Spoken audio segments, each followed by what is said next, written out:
get her clothes? I told you, sir, she took them all with her. What? What? Here's a confounded thing. Eliza's bolted. Bolted? Yes, bolted. And Mrs. Pierce let her go without telling me a word of it. Well, I'm dashed. What am I to do? I don't know where anything is. I don't know what appointments I've got, and I got tea this morning instead of coffee. Eliza would know. Of course Eliza would know, but damn it, she's gone. Did either of you gentlemen do anything to frighten her last night? You were there, Mrs. Pierce. You hardly said a word to her. Higgins, did you bully her after I went to bed? Just the opposite. She threw the slippers at me. I didn't give her even the slightest provocation. The slippers just came back at my head before I uttered a word. And she used the most perfectly awful language. I was shocked. Well, I'm dashed. I don't understand it. The girl was given every possible consideration. She admitted it herself. Well, I'm dashed. Damn it, Pickering, stop being dashed and do something. What? I don't know, call the police. What are they there for, in heaven's name? Oh, but sir, you can't give Eliza's name to the police as if she were a thief or a lost umbrella. Why not? I want to find her. The girl belongs to me. I pay £5 for her. Quite right. Scotland Yard, please.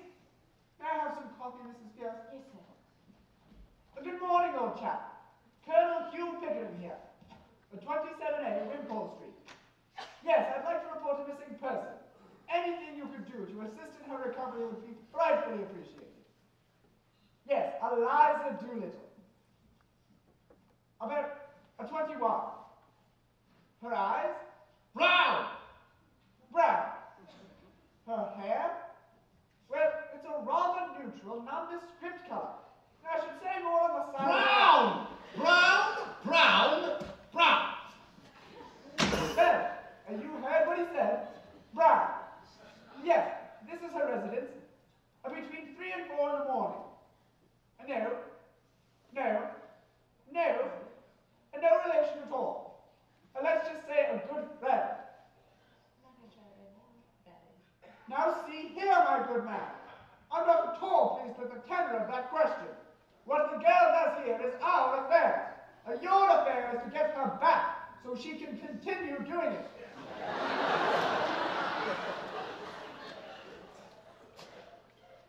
What in all of heaven could have prompted her to go? After such a triumph at the ball. What could have depressed her? What could have possessed her? I cannot understand the wretched whole. Higgins, I have an old school chum at the home office. Perhaps he can help. I'll call him. Whitehall 7244, please.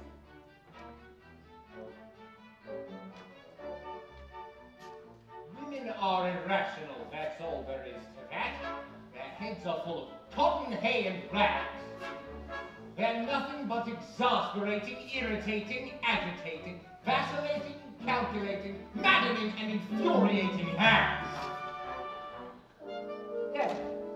Brewster Budgeon, please. Yes, I'll wait.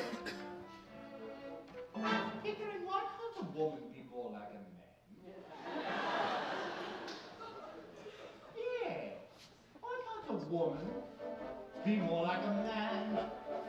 Men are so honest, so thoroughly square, eternally noble, historically fair, who, when you win, will always give your back a pat.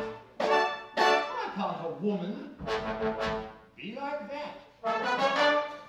Why must everyone do what the others do? Can't a woman learn to use her head?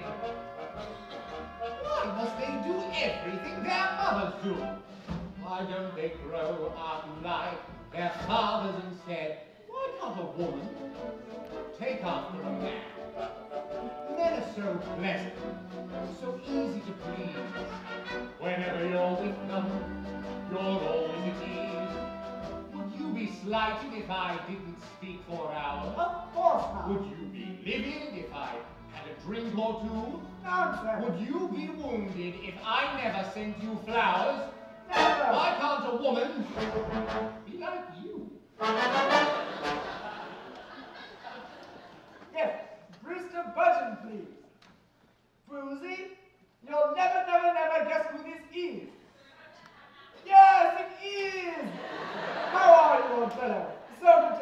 voice again. 30 years? Is it really? Yes. Yes, that's a lot of water under the thing. Listen, Brucey, I'll tell you why I called. Something rather unpleasant has happened at this end. Could I come right over and see you? Oh, good, I'll be right back. Thank you, Brucey. I'm going over to the Home Office, Mrs. Pierce. Oh, I do hope you find her, Colonel. Mr. Higgins will miss her. Mr. Higgins will miss her. Blast, Mr. Higgins! I'll miss her.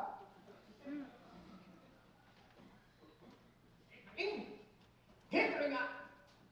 Where's the Colonel gone? It's gone to the Home Office, sir. Ah, you see, Mrs. Pierce, I'm distressed, and he runs to help me. Now there's a good fellow. Mrs. Pierce, you're a woman. Why can't a woman be more like a man? Men are so decent, such regular chaps, ready to help you through enemy's hacks, ready to bust you up whenever you are glum. Why can't a woman be a chap? Why is thinking something women never do? Why is logic never even tried? Straightening up their hair is all they ever do. Why don't they straighten up the mess that's inside? Why can't a woman behave like a man? If I were a woman who'd been to a ball, been hailed as a princess by one and by all, would I start weeping like a bathtub overflowing and carry on as if my home were in a tree? Would I run off and never tell me where I'm going? Why can't a woman be like me?